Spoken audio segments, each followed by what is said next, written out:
Hello दोस्तों, एवी classes के online platform में आपका स्वागत है। मैं भानु।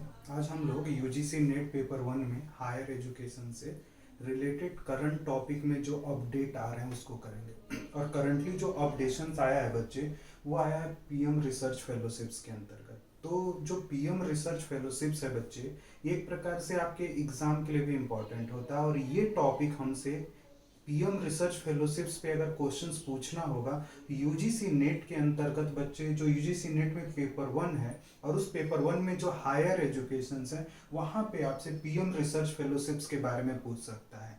और पीएम रिसर्च फेलोशिप्स से क्वेश्चंस पूछे हुए हैं बच्चे यूजीसी नेट प्रीवियस ईयर के पेपर में।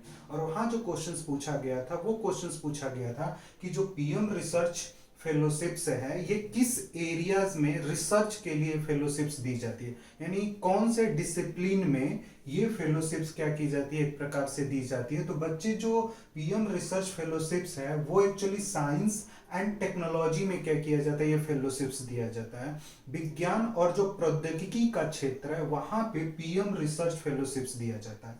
ये आपको ध्यान में रखना है, क्योंकि जो पेपर है बच्चे, वो ऑब्जेक्टिव हमारा पेपर है और वहां पे क्वेश्चंस पूछे जा सकते हैं कि पीएम रिसर्च फेलोशिप्स 2020 जो है, उसमें कौन से एरियाज या कौन से डिसिप्लिन डिसाइडेड है जिसमें ये फेलोशिप्स, या ये फेलोशिप्स किस डिसिप्लिन में दिया जाता है। तो बच्चे वहां पे ध्यान में रखना, विज्ञान और प्रौद्योगिकी के क्षेत्र में ये पीएम रिसर्च फेलोशिप्स दी जाती है हायर एजुकेशन के अंतर्गत। और हायर एजुकेशन से बच्चे रिलेटेड जो मिनिस्ट्रीज हैं, वो है ministry of human resource and development, यानी जिसको हम लोग एमएचआरडी बोलते हैं। जो एमएचआरडी है बच्चे, वो क्या करती है, हमारे पूरे हायर एजुकेशन को रेगुलेट करती है और प्लस एलिमेंट्री एजुकेशन को भी रेगुलेट करने वाली जो बॉडी है, वो एमएचआरडी है। एमएचआरडी जो है बच्चे, वो एक तरह से पॉलिसीज फ्रेम करती है। तो जो पीएम है, प्रधानमंत्री रिसर्च फेलोशिप्स है, वो policies prepared by the MHRD. तो अगर आपसे क्वेश्चंस ये पूछा जाता है कि एजुकेशनल पॉलिसीज जो होती हैं, वो किसके द्वारा प्रिपेयर की जाती हैं, तो भी बच्चे वहां पे पीएम, वहां पे आपको एमएचआरडी क्या करना होता है, ऑप्शन में टिक करना होता है। यानी एमएचआरडी जो है वो क्या करती है, एजुकेशन से रिलेटेड पॉलिसी जो है वो क्या करती है, फ्रेम करती है। साइंस और टेक्नोलॉजी में बच्चे पीएम रिसर्च फेलोशिप्स दिया जाता है।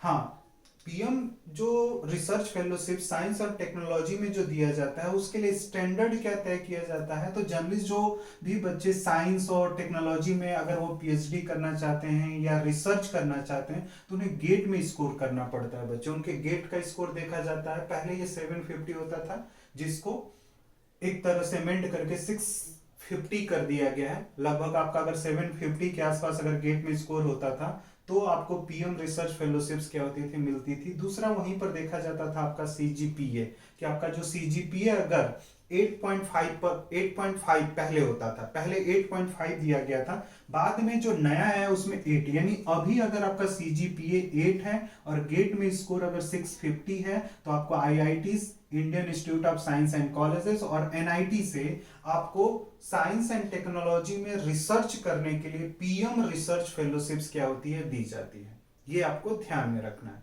अब हायर एजुकेशन के लिए मैंने पहले ही बता दिया कि क्या क्या चीजें क्वेश्चंस में पूछ सकती हैं। तो इस टॉपिक को आपको क्या करना है बच्चे, ध्यान में रखना है। Thank you.